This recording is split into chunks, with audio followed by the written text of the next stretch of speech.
falo em nome do Sindicato Nacional dos Peritos Criminais Federais.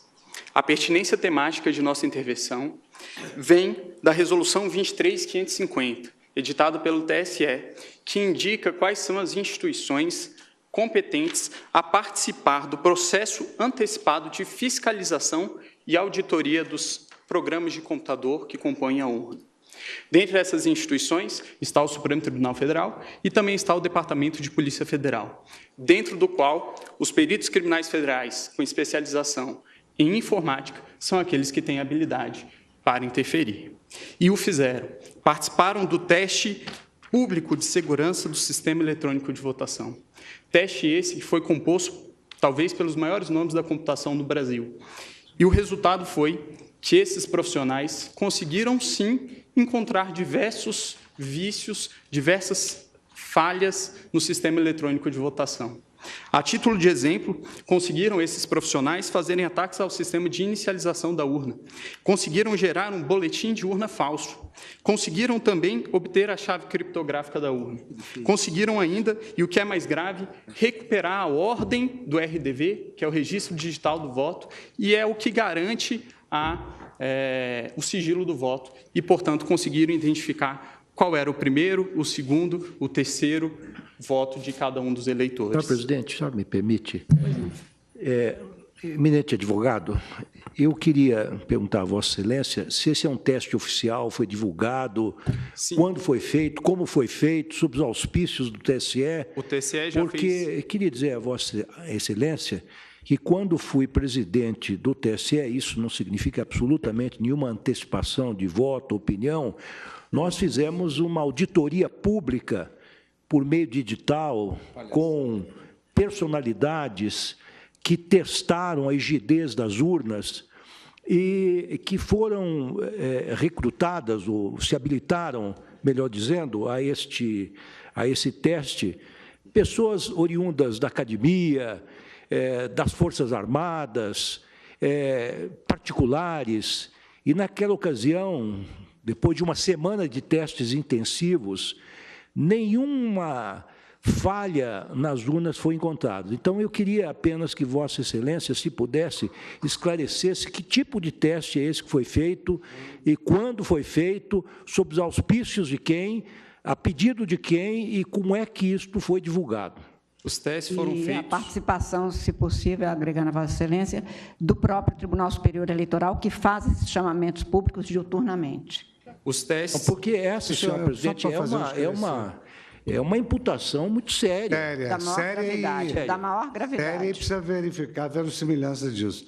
Eu estou impedido, senhor presidente, que eu formulei um pedido nas informações, mas eu queria apenas esclarecer que há menos de um mês foi realizado o último teste. Isso. Todos os processos eleitorais são feitos. E eu queria saber se foi nesse teste que... Teste de 2017 e de 2016. Sim. Agora, principalmente foi encontrado na tribuna é um dever do advogado. Pelo grupo G4, que é o grupo do advogado Peixinho, do perito Peixinho, pelo grupo também do professor Diego Aranha, da Unicamp, e também pelo grupo do professor Dourado Rezende. Ok? Se o relatório do TSE... Para deixar isso claro, o TSE, com licença do advogado, o TSE, a rigor, sempre fez esses testes. Todos os chamamentos são feitos. E isso está, inclusive, nos atos normativos que balizam toda essa questão. E houve, de fato, e o tribunal sempre chamou, na verdade, chama os melhores hackers, os melhores peritos, para fazerem esse teste em nome da segurança do sistema. E depois faz o reteste, de modo que isto, neste caso, inclusive, o tribunal reconheceu o trabalho do professor Diego Aranha, que conseguiu progresso, mostrou falhas e depois houve a reprogramação. De modo que isto é absolutamente normal e só mostra a seriedade com que o TSE tem se havido nesse tipo de matéria. É absolutamente rotineiro isso que se faz. Mas só para efeito de... É que essa é uma afirmação que está sendo feita da tribuna, é muito séria. O questionamento do ministro Lewandowski, exatamente porque talvez as pessoas não saibam que estes testes são feitos a cada período, publicamente, com chamamento público e dado à público, inclusive, todas as informações relativas,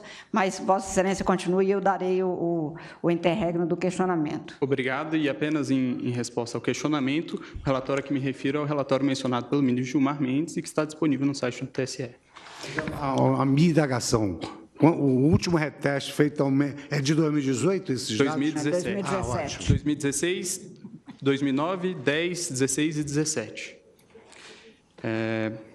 Mas, a despeito de tudo isso, os peritos criminais não estão aqui para um retrocesso. Os peritos criminais reconhecem, com certeza, os grandes avanços que foram conquistados pela urna eletrônica.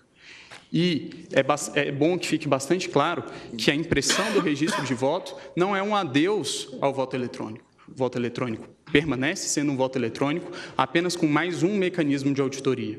E aí é importante trazer quais são os 3 principais pontos que são indicados como as auditorias possíveis e viáveis em uma situação como essa.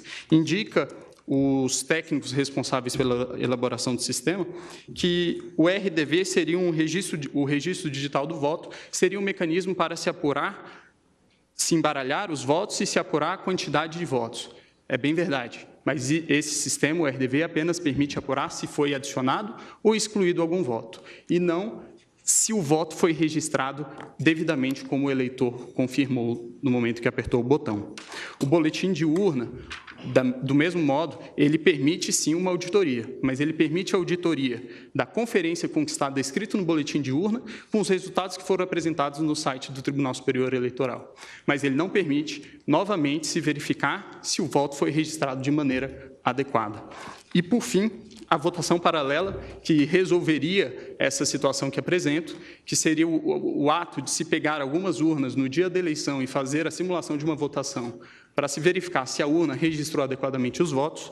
Elas, segundo informações do professor Pedro Dourado Rezende, na audiência pública realizada no Congresso Nacional, não seriam suficientes para isso, porque qualquer programador com pouco tempo e poucas linhas no código-fonte, conseguiria programar o sistema para que ele identificasse que o registro biométrico está sendo dispensado com um percentual acima do normal e para que, portanto, os vícios não surgissem nesse teste. Então, professor, não vou ler por conta dos 8 minutos que me foram limitados, qual é o posicionamento do professor.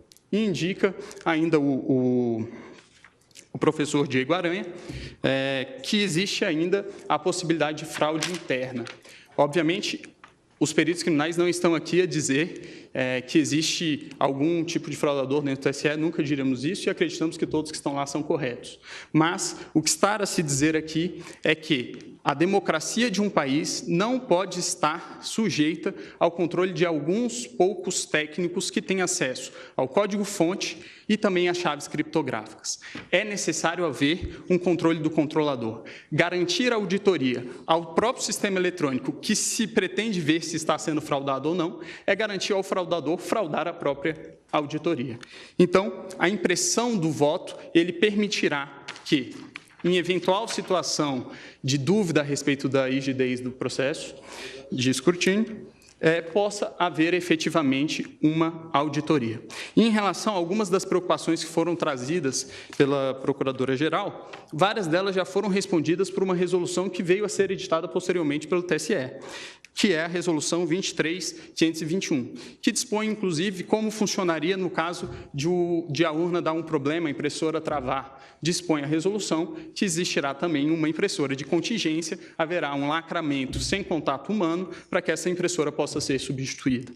Também em relação ao argumento de que deficientes visuais não teriam como verificar o voto impresso, foi editado também em 2017 a Resolução 23.554 pelo TSE, que dispõe que o deficiente visual poderá ser acompanhado de uma pessoa de sua confiança.